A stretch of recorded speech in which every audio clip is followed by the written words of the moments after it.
So when we first arrived, when Dr. Nelson and I first arrived in Honduras, we came in on a Sunday morning, and we drove out to the project site to find that they had excavated the site, and they had that ready, so they had it level, but they only had, I think, 1.5 classrooms dug out, so we had to talk to people. We immediately, met Froilan and Don Chema. They're leaders in the community, so we talked to them, and we worked on getting an excavator back out there, and so we got the excavator out the next day. He dug the rest of the trenches, and in the process took out the septic line, so we just kind of had to say, well, that's a problem for another day. We'll deal with what we're doing now. So they got that going, and then they already had built the cages for the foundation, and so we went into town. We paid to have a concrete truck come up, and they poured the foundation and then let it sit for a day.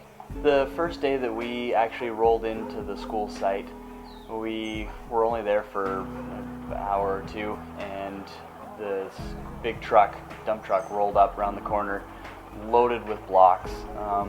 And that was kind of our first moment of being able to jump in. And the process, basically, we were unloading the blocks. They stuck a couple of ramps, little boards, over the edge of the truck, and they just started sliding all the blocks down. So we jumped in, kind of helped pick up the blocks and stack them. From that point, the process kind of followed that we would carry blocks into each of the 5 rooms in the school, and then from there, the block layers would just start putting down mortar. We'd have to make all the mortar and then start laying block. As it got higher, we also had to build scaffolding.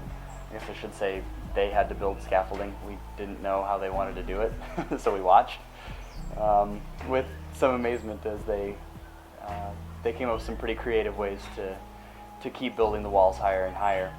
The next step in the construction was to build forms in between, in little spaces in between the brick walls where there were rebar cages going up, so that we could pour vertical columns to help hold the walls together and just help with the strength of the building altogether.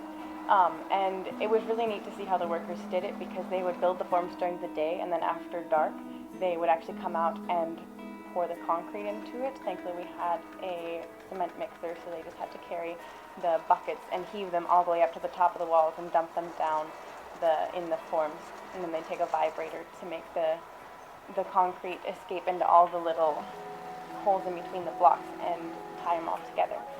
One of the things that we're having to do on this site is fabricate some light gauge steel trusses for the roof system. And so I have been helping Armando with that part of the project. And luckily, before I arrived here in Honduras, I prepared the geometry and the sizes of the different pieces that go together to make the trusses. And it's interesting seeing all of that come together and to help him and answer questions on how to assemble the trusses and weld them together.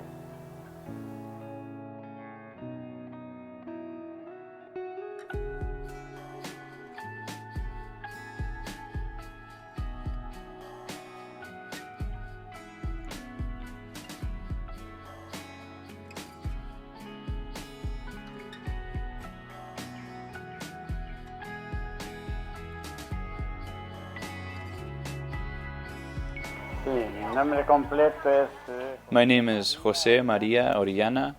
I am the president of the Patriarchs of the Community.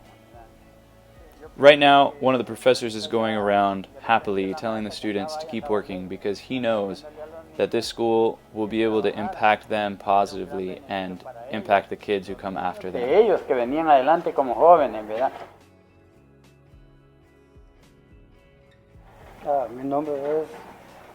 My name is Jose Froilan Aguilar Garcia. I'm the president of the Pro-Construction Committee for the school. In this case, we only took 3 weeks, whereas in the last building, it took 11 weeks. That's just a total change.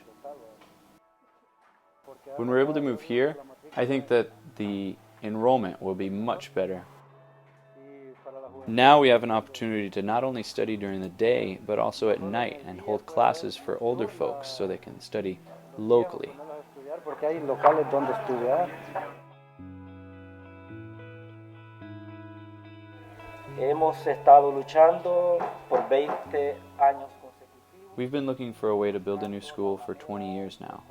The one that we have currently is in a bad state of repair and is just not a good learning environment. Con las condiciones pedagógicas necesarias.